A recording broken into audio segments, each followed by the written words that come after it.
Новиот председател на САД Доналд Трамп конечно започна да работи кон обновување на односите со Централната разузнавачка агенција. Според информациите, Трамп се упатил кон Вирџинија каде се наоѓа седиштето на ЦИА и имал брифинзи со нивните официјални лица. За време на брифингот, новиот председател истакна дека односот со разузнавачката агенција му е одличен и дека за се виновни медиумите кои создаваат погрешна слика за него. Како што знаете, јас сум во војна со медиумите. Тие се едни од најнеискрените луѓе на светот.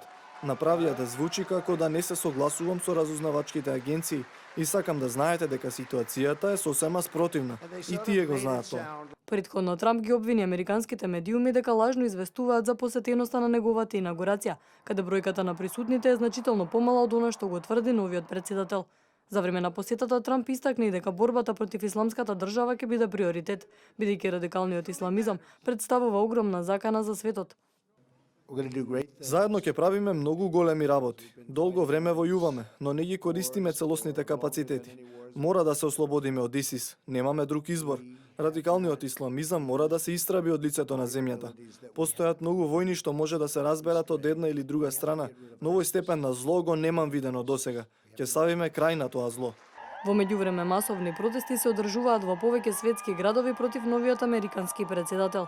Загрижени за нивните права, десетици илјади луѓе излегоа на улиците и се приклучија кон така наречениот марш на жените.